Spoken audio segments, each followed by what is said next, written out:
সত্যি কথা বলতে আমার মতো খারাপ মানুষ দুনিয়াতে কমই আছে। এই বর্ষাকালে সবজির এত এত দাম, মধ্যবিত্ত বলেন নিম্নবিত্ত বলেন তাদের আয়ত্তের বাইরে সবজির এত দাম। 120 টাকা, 130 টাকা, 150 টাকা প্রতি কেজি সবজি। আর সেই সবজি আমি দেখেন কিভাবে নষ্ট করছি, কাইটা রাখছি, মনে নাই, রান্না করি নাই। আর এইখানেও এই যে মানে ছাদ থেকে আইনা যে রাখি রান্না করবো আর মনে থাকে না। দেখছেন কত বড় করলাটা একদম নষ্ট হয়ে গেছে, বেগুন গুলা নষ্ট হয়ে গেছে। মোট কথা হচ্ছে অপচয়কারী শয়তানের বড় ভাই। আল্লাহ মাফ করো, আল্লাহ মাফ করো। আমি ইচ্ছে করে অপচয় করি নাই, তবে কষ্ট লাগতেছে, সিরিয়াসলি খুবই কষ্ট লাগতেছে। এগুলা যদি আমি ঘরে রেখে না দিয়ে কাউকে দিয়ে দিতাম তাও ভালো হতো, খেয়ে আমার জন্য দোয়া করতো। আর এই যে দেখেন গতকালকে ছাদ বাগান থেকে কচু শাক নিয়ে আসছি। এই কচু শাক দিয়ে চিংড়ি মাছ রান্না করব, আর এই যে পাঙ্গাস মাছ ভুনা করব, আর আলুর ভর্তা করব। আলুর ভর্তা করব, গতকালকে ডালও আছে। এখন এই বেগুনগুলা এগুলা তো আর কোনো কাজে লাগবে না, এগুলো ফেলে দিব। এই যে সার হিসাবে দিয়ে দাও, সার হিসাবে দিয়ে দিব। বাবা এখানে 1 কেজি কাছাকাছি বেগুন আছে, আধা কেজির উপরে আছে। 150 টাকা কেজি, 120 টাকা কেজি বেগুন।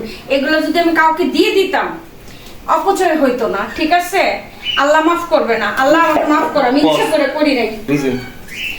আল্লাহ আমারে মাফ করো, আমি ইচ্ছা করে করি নাই। সত্যি সত্যি আমি ইচ্ছা করে কোনো কিছু করি নাই, মানে মনের অজান্তে। আসলে সত্যি কথা বলতে সংসার জীবন অনেক কঠিন, ঠিক আছে? সংসার জীবন আসলেই কি যে কঠিন, যার সংসার আছে সেই বুঝে।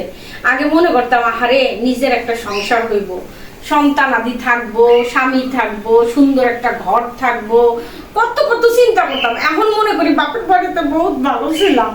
এই সংসারের প্যারায় আমি সবকিছু ভুলা যাই আর সবকিছু নষ্ট করি। আল্লাহ মাফ করো, সত্যি কথা বললাম।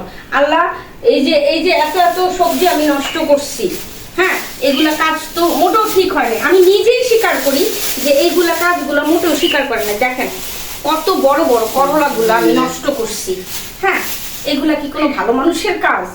হ্যাঁ, তা আমার কি কেউ ভালো মানুষ বলবে? মোটেও বলবে না, কারণ আমি অপচয়কারী। প্রথমেই বলছি অপচয়কারী হচ্ছে শয়তানের বড় ভাই, ঠিক আছে?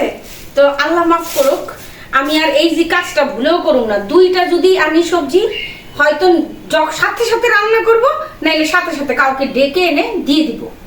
তবে এটা সত্যি কথা, আমার ছাদ বাগানের সবজি আলহামদুলিল্লাহ আমি অনেককেই দিচ্ছি, আর দেইও আলহামদুলিল্লাহ দেই। এই যে কচু শাকগুলা আমি কিন্তু এইটুকু আনি নাই, অনেকগুলো আনছি। আমার যাকে দিছি, তারপর আমাদের যে সিঁড়ি মুছে ওই খাওয়ার জন্য রাখছি, আর আমি শুধু এইটুকু দিচ্ছি। আমি এইটুকুই আমার বাসায় খাওয়া হবে না, ঠিক আছে? তো আগে তো আমার বাচ্চারা সবজি খেত না, কিন্তু এখন ছাদ বাগানের টাটকা ফ্রেশ সবজি হয়, এর জন্য একটু খায়। আলহামদুলিল্লাহ আগের তুলনায় সবজি খাওয়া ওদের বাড়ছে। তো আর কি বলবো, আফসোস ছাড়া এখন আর কিছু করার নাই। তো যাই হোক, মানুষ তো ভুল থেকেই শিখে। আমি না হয় ভুল থেকে শিখলাম, ঠিক আছে? তো এরপর থেকে বললাম না আর কোনো কিছু এনে মানে বাসায় রেখে দিব না। সব নষ্ট হয়ে গেছে একদম, মানে বললাম না এতদিন রাখলে কি ভালো থাকে। আর আমি ভুলেই গেছিলাম কোথায় রাখছিলাম, ফ্রিজের কোন অংশে রাখছিলাম সেটাই আমি ভুলে গেছিলাম। তো যাই হোক, আমার মতো ভুল আপনারা কইরেন না, ঠিক আছে? কোনো কিছু যদি বাসায় বেঁচে যায় নষ্ট না করে কাউকে দিয়ে দিবেন। কত অসহায় মানুষ আছে একবেলা খাবারের জন্য রাস্তায় রাস্তায় ঘুরে। তো এতগুলা সবজি নষ্ট হয়েছে, আমারও খুব কষ্ট লাগতেছে, ঠিক আছে? তো আপনারা আমার মতো ভুল কইরেন না। কোনো কিছু থাকলে বাসায় এক অসহায় মানুষদেরকে দিবেন, ঠিক আছে? আত্মীয় স্বজনকে দিবেন, বাট নষ্ট করবেন না।